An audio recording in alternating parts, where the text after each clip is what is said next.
tuli wano Entebbe essaawa zino ssaawa ziri 7:20. Flight ebadde egenda EK 7:30 egenda Dubai Emirates ekansolingibwa tetumanyi kiddako kyosobola okugambako airport call Kampala office. Assalamu alaikum wa rahmatullahi wa barakatuh. Abenzikiriza endala mugamba mutya mikwano byebyo naye nga tunyikire kwesabira ensonga gye bawa ya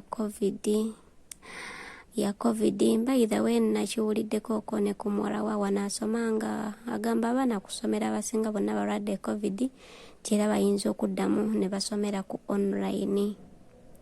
Embeera yo si ya mulembe, tunyikire kwesabira, tebereza mu butuufu nga buli kimu obadde okimaze n'otuuka ku airport ne bakugamba tokyagenze flight ekansolingiddwa.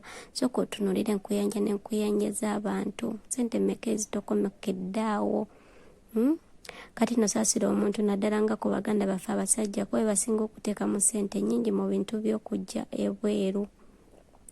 Tunyikire kwesabira ante ne Saudi nayo tomanye essaawa yonna kiyinza okuddamu ne kibwatuka ne bagamba nti Uganda era tegenda kuddamu kutambula. Nsuubira kati omuntu ava e Uganda ng'ofunye nnyo chansi oyinza okuba ng'oyita luddawa.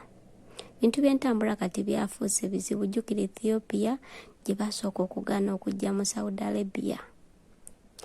So kiraga kati flight erina kubeeremu oba Uganda nnyonyi gy'oba olinye nga si Emirates etambula direct paka Saudi Arabia, oba ng'ova Saudi Arabia etambula direct paka Uganda. Naye awo omanye ebintu by'akasente bijja kuba beeyongeramu kuba air ticket zigenda kweyongera okulinnya. Tunyikire kwesabira, tusabire eggwanga lyaffe, tusabire abantu baffe. Abadde bambuuzako ku bintu bya covid nti akayisa ak'okusatu obimanyiiko? Akayisa ak'okusatu mikwano weekali. Bana abasinga ababosi bamwe bagamba okugenda bakuba akayisa ak'okusatu nosooka ne weesikamu nti owanjagaza omanyi ebintu by'okugenda mu ddwaliro nga toli mulwadde eno tubityamu.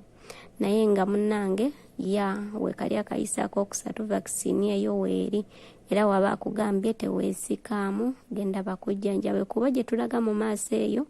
By the way kati etteeka terinaba kubeera ly'amaanyi nnyo naye gye bijja mu maaso eyo kigenda fuuka kya buwaze. Ate gwe munnange gw'atanafunako vaccine n'emu wandibadde olemera ku mukamaawo kuba ekiseera kigenda kutuuka odde ewaka bakugambe nti togenda sobola kuyitawo nga toyina baluwa ezo zonna 3. Kati we baleeteddeyo okusatu nga gwesooka tonnagifuna mukwano ina okwebeereramu. Byobulamu kati byafuuse bintu bizibu nnyo, bintu bizibu. Buli kimu kitambula step by step, process by process. Ante era nga newotuuka e Uganda era bagenda kuddamu bakukebere. Ensonga eyo nagibagambako emabega, tweberere mu mikwano.